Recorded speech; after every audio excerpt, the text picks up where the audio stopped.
Linda sat on the wooden stool in their small kitchen, her arms crossed tightly over her chest. Her older sister, Sandra, was standing by the stove, stirring a pot of soup. Their mother, Mama Helen, was praising Sandra for helping with the cooking. "You're such a good girl, Sandra. Always so responsible," Mama Helen said, patting Sandra's shoulder. Linda rolled her eyes. It was always Sandra this, Sandra that. No one ever noticed her. The two sisters were as different as night and day. Sandra was calm, obedient, and always eager to help. Linda, on the other hand, was stubborn and rebellious. She hated chores and often sneaked out to meet her friends. Mama Helen would scold her, but it never seemed to make a difference. "Why can't you be more like your sister?"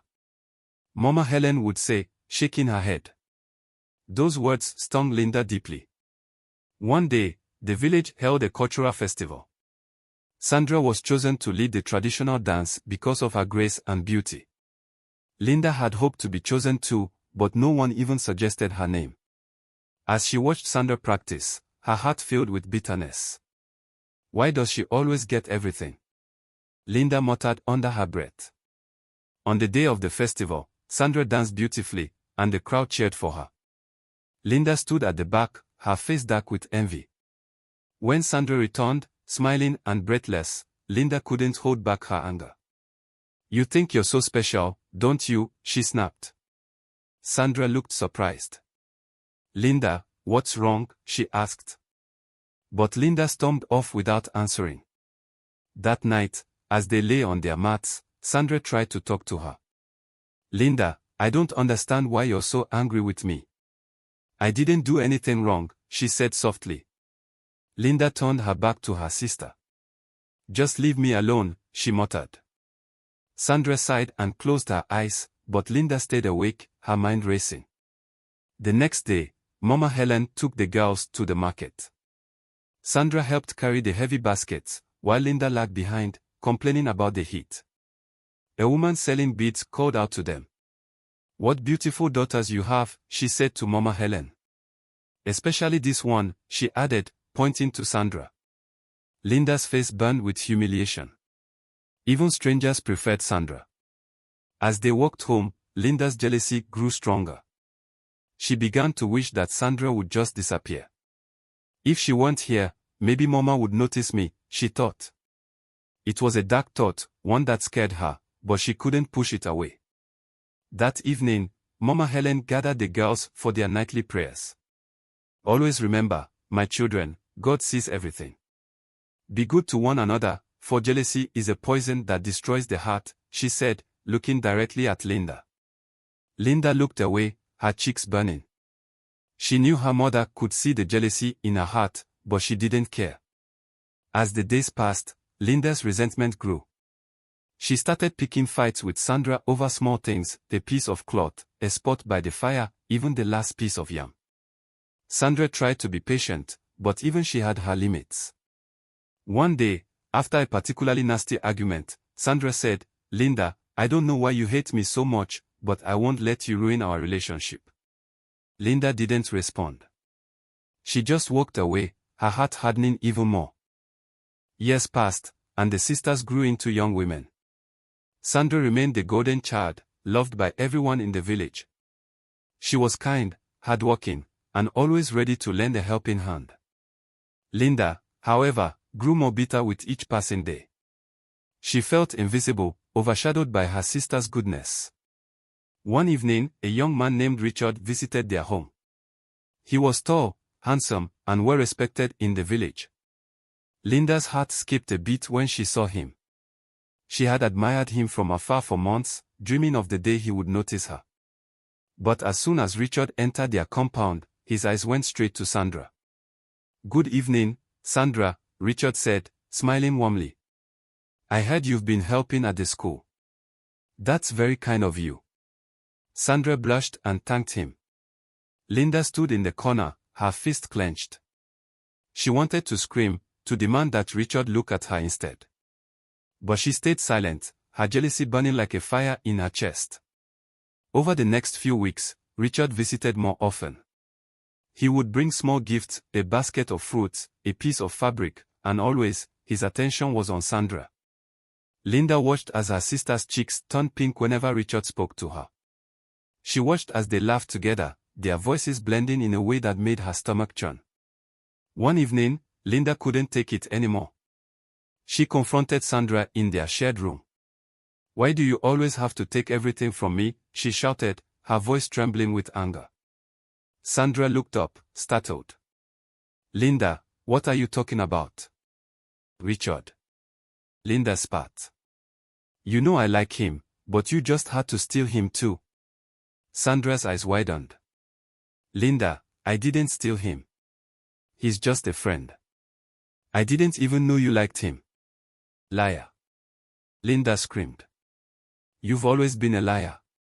You act so sweet and innocent, but you're just selfish." Sandra stood up, her face filled with hurt. "Linda, I've never tried to hurt you. I don't understand why you're so angry with me." Linda didn't answer. She turned and ran out of the house, tears streaming down her face. She ran to the river, where she often went to be alone. As she sat by the water, her mind raced with dark thoughts.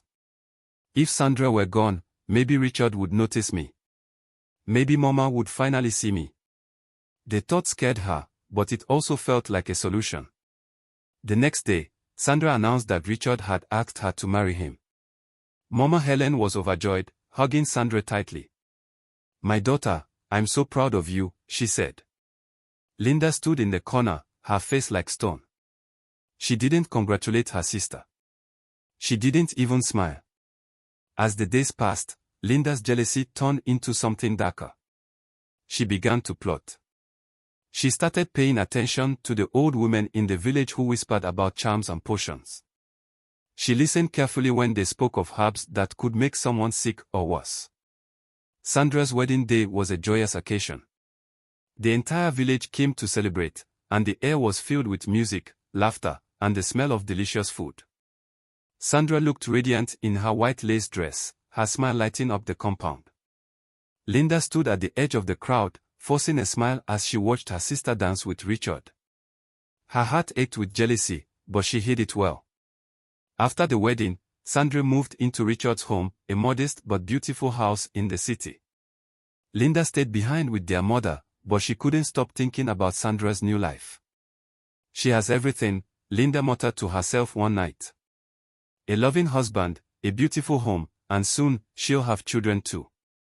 What do I have? Nothing." A year later, Sandra gave birth to her first child, a baby girl named Bella. The whole family celebrated, and Mama Helen was overjoyed to become a grandmother. Linda visited Sandra often, but each visit only deepened her envy. She watched as Richard doted on Sandra and their baby, his face filled with love. She watched as Sandra glowed with happiness, her life seemingly perfect. 2 years later, Sandra had another child, a boy named Martins. By then, Linda's jealousy had grown into a dark, consuming force. She felt like she was drowning in bitterness, and she couldn't escape it. One day, Linda sat on the edge of her bed, staring at the letter in her hands. She had just completed her National Youth Service Corps, NYSC, program and was desperate to leave the village. The thought of staying with her mother, listening to her constant comparisons to Sandra, made her stomach churn. She needed a fresh start, and the city where Sandra lived seemed like the perfect place. "Sandra has everything," Linda muttered to herself. "A loving husband, a beautiful home, 2 children, and a life in the city. Why shouldn't I have that too?" She decided to write to her sister, begging to come live with her. A week later, Sandra received the letter. She read it aloud to her husband, Richard, as they sat in their cozy living room. "Linda wants to come live with us," Sandra said, her voice filled with excitement. "She just finished her NYSC and is looking for a job in the city. It would be so nice to have her here, don't you think?" Richard frowned. He had never liked Linda. Whenever she visited, she was cold and distant, and he could sense the jealousy she felt toward Sandra. "I don't think that's a good idea," he said firmly. "Linda brings drama wherever she goes. I don't want that in our home." Sandra's face fell. Richard, she's my sister. She needs our help. How can we turn her away? She placed a hand on his arm, her eyes pleading. Please, just give her a chance. For me. Richard sighed. He could never say no to Sandra. Fine, he said reluctantly. But if she causes any trouble, she's out. A few weeks later, Linda arrived at their home, her bags packed and a fake smile plastered on her face. Sandra greeted her with a warm hug. I'm so happy you're here, sister, she said. The children will love having their aunt around. Linda forced a smile. Thank you for letting me stay. I promise I won't be a burden. Richard stood in the doorway, his arms crossed. I hope you mean that, he said, his tone sharp. This is a peaceful home, and I intend to keep it that way. Linda's smile faltered, but she nodded. Of course. At first, Linda tried to play the role of the grateful guest. She helped with the children, cooked meals, and even offered to clean the house. But deep down, her jealousy festered. She watched as Richard doted on Sandra, his love for her evident in every glance and touch. She watched as Bella and Martens ran to their mother for comfort, their little faces filled with trust. Linda felt like an outsider in her sister's perfect world. One night, as she lay in her small room, Linda made a decision. I can't live like this, she whispered to herself. I deserve more. I deserve what Sandra has. Her mind began to race with dark thoughts. Linda's mind was a storm of dark thoughts. She had made her decision, and now it was time to act. She thought carefully about what poison to use, weighing her options in her mind. After much deliberation, she finally came to a decision. The plan was clear now, and she felt a chilling sense of determination. She knew exactly what she needed to do. The next day, Linda went to the market.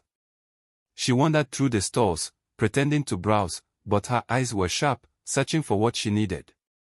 She stopped at a stall run by an old woman who sold herbs and traditional medicines. The woman's face was wrinkled, and her eyes were sharp and knowing. Linda leaned in and whispered, I need something strong. Something that can solve a problem. The old woman studied her for a moment, then nodded slowly. She reached under the counter and pulled out a small packet of powder. This will do what you need, she said, her voice low. But be careful. It works quickly, and there's no turning back once it's done. Linda took the packet, her hands trembling slightly. She paid the woman and hurried home, her heart pounding. She hid the powder in her room, waiting for the right moment. That evening, Sandra was in the kitchen, preparing dinner for the family. Linda watched her from the doorway, her stomach churning with a mix of jealousy and guilt. Sandra looked so happy, humming as she stirred the pot of soup. Linda clenched her fists, pushing down the doubt that threatened to surface. This is the only way, she whispered to herself. She stepped into the kitchen, forcing a smile. Let me help you, sister, she said, her voice sweet. Sandra smiled back, unaware of the storm brewing in Linda's heart. Thank you, Linda. You can make the tea for us. Linda's hands shook as she prepared the tea. She glanced over her shoulder to make sure no one was watching, then quickly poured the powder into Sandra's cup. She stirred it carefully, making sure it dissolved completely. Her heart raced, but she kept her face calm. Here, sister, she said, handing the cup to Sandra. You've been working so hard. You deserve a break. Sandra took the cup, smiling gratefully. Thank you, Linda. You're so kind. She took a sip, then another. Linda watched her closely, her stomach twisting in knots. That night, Sandra fell ill. She woke up in the middle of the night, clutching her stomach and crying out in pain. Richard rushed to her side, his face pale with fear. Sandra, what's wrong? He asked, his voice trembling. I don't know, Sandra gasped. It hurts so much. Richard carried her to the car and drove to the hospital, but it was too late. By morning, Sandra was gone. The doctor said it was a sudden illness, but Emeka couldn't shake the feeling that something was wrong. At the funeral, Linda cried louder than anyone. She clung to Richard, her tears soaking his shirt.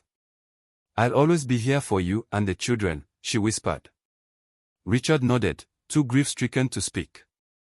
But as the days passed, Linda's true colors began to show. She moved into Sandra's room, wearing her sister's clothes and jewelry. She took over Sandra's place in the family, acting as though she had always been the wife and mother. The children, Bella and Martins, were confused and scared. They missed their mother terribly, but Linda showed them no kindness. "You're useless," she snapped at them one day when they spilled their food. "Just like your mother." The children cried, but Linda didn't care. She had what she wanted now, and nothing else mattered. Little did she know, Sandra's spirit was watching. And it would not rest until justice was served. It started with small things. Linda would wake up in the middle of the night, convinced she had heard someone whispering her name. She would look around the dark room, her heart pounding, but no one was there. Sometimes, she would catch a glimpse of a shadow moving in the corner of her eye, but when she turned, it was gone. At first, she tried to brush it off. "It's just my imagination," she told herself. But the strange occurrences became harder to ignore. One night, as she lay in bed, she felt a cold hand on her shoulder. She froze, her breath catching in her throat. Slowly, she turned her head, and there, standing beside the bed, was Sandra. Her sister's face was pale, her eyes filled with sadness.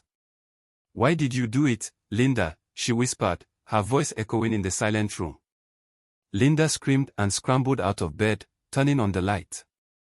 But when she looked back, Sandra was gone. She stood there, trembling, her mind racing. "It was just a dream," she muttered, trying to calm herself. But deep down, she knew it wasn't. The next day, Linda tried to act normal. She went about her usual routine, taking care of the house and the children. But she couldn't shake the feeling that she was being watched. Every time she entered a room, she felt a chill run down her spine. Every time she looked in the mirror, she half expected to see Sandra's face staring back at her. That night, the haunting continued. Linda was in the kitchen, preparing dinner, when she heard a soft cry. She turned around, and there was Sandra again, standing in the doorway. Her face was twisted in pain, and her hands were clutching her stomach. "You took everything from me," Sandra said, her voice trembling with anger. "But you won't get away with it." Linda dropped the knife she was holding, her hands shaking. "Go away," she screamed. "You're not real." But Sandra didn't disappear. She stepped closer, her eyes burning with intensity. "You thought you could replace me, but you'll never be me. My children will never love you. Richard will never love you. And I will never let you forget what you've done." Linda covered her ears, trying to block out Sandra's voice. But it was no use. The ghostly figure faded away, leaving Linda alone in the kitchen, her heart racing and her mind filled with fear. The next morning, Linda looked exhausted. Her eyes were dark and hollow, and her hands trembled as she tried to pour a cup of tea. Richard noticed but didn't say anything. He had been distant since Sandra's death, lost in his own grief. The children, Bella and Martins, were also suffering. They missed their mother terribly, and Linda's harsh treatment only made things worse. One night, Bella had a dream.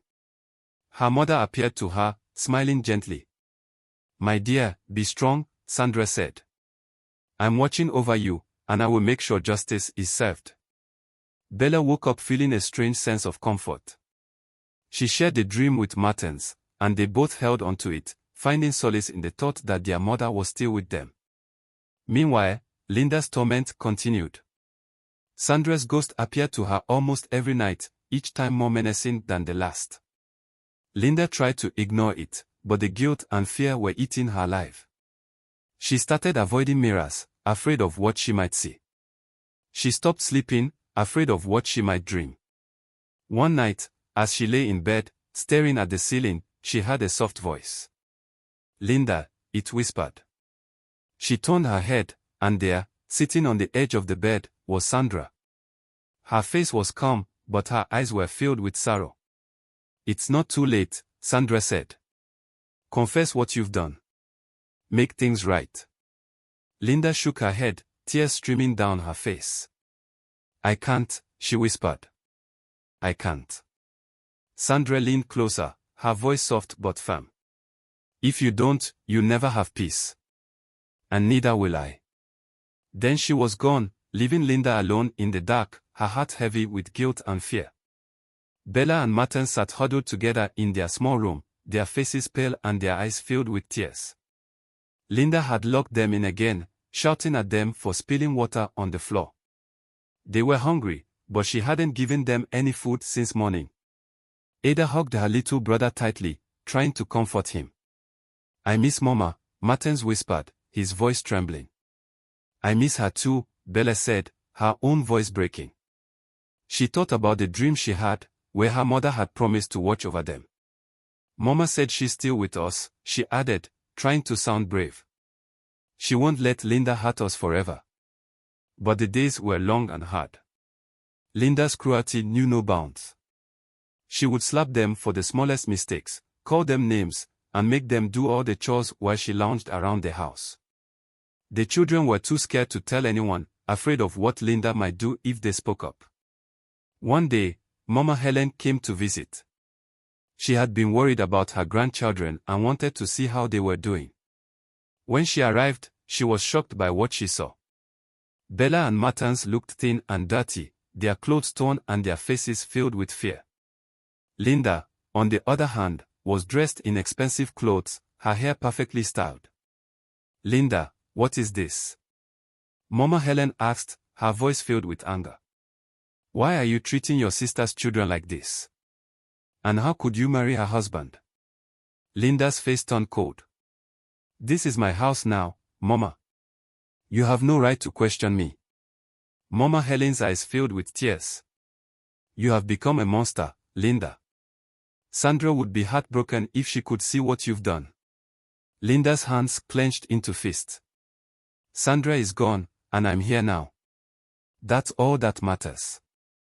Mama Helen tried to reach out to the children, but Linda stepped in front of her. "You need to leave," she said, her voice sharp. "This is no longer your home." With tears streaming down her face, Mama Helen left the house. She stood outside for a moment, looking up at the sky. "Sandra, my daughter, if you can hear me, please do something," she whispered. That night, Sandra's ghost appeared to Linda again. This time, she wasn't alone. Spirits of their ancestors surrounded her, their eyes burning with judgment. Linda fell to her knees, sobbing. "I'm sorry. I'm sorry," she cried. But the spirits didn't relent. They circled her, their voices echoing in her mind. "Confess," they said. "Confess what you've done." Linda covered her ears, trying to block out the voices. But they grew louder and louder, until she couldn't take it anymore. "I did it," she screamed. "I poisoned Sandra. I wanted her life, and I took it." The spirits faded away, leaving Linda alone in the dark. She sat there, trembling, her mind racing. She knew she couldn't keep the secret any longer. The next morning, Linda gathered everyone in the village square. In front of the shocked crowd, she confessed everything, how she poisoned Sandra, charmed Richard, and mistreated the children. The villagers were horrified. Richard collapsed in grief, realizing how she had ruined him. Linda's guilt and fear consumed her.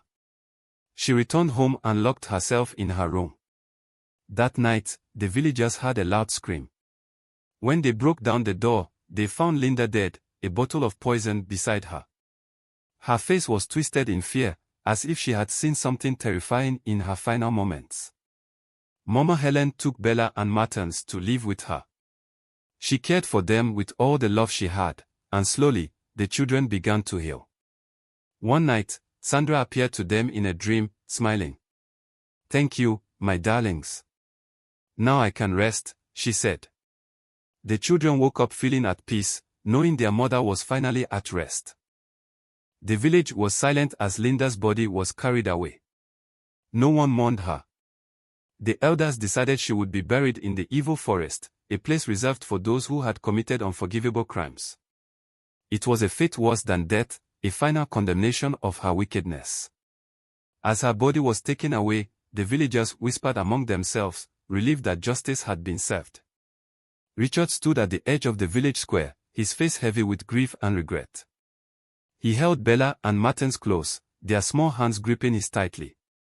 The children had been through so much, and he knew it was time to start over. "We are going back to the city," he told them softly.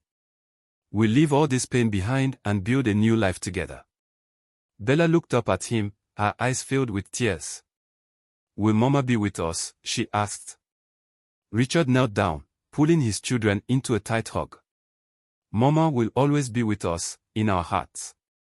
She loved you more than anything, and she'll always watch over you." The next day, Richard packed their belongings and left the village. As they drove away, Bella and Martens looked out the window, watching the familiar landscape fade into the distance. They felt a mix of sadness and hope, knowing they were leaving the pain behind but carrying their mother's love with them. Back in the village, Mama Helen stood at Sandra's grave, her hands clasped in prayer. "My daughter, you can rest now," she whispered. "Justice has been served, and your children are safe. I will always miss you, but I know you're at peace." As she turned to leave, she felt a gentle breeze brush against her face, like a soft caress. She smiled, knowing it was Sandra's way of saying goodbye. In the spirit world, Sandra watched over her family, her heart filled with relief. She had seen Linda's downfall and knew her children were in good hands. As she looked down at Richard, Bella, and Martin starting their new life in the city, she felt a sense of peace she hadn't known since her death. "Thank you," she whispered, her voice carried on the wind. "Thank you for giving me justice." And with that, Sandra's spirit finally found rest, knowing her family would be okay and that the darkness that had plagued them was gone forever.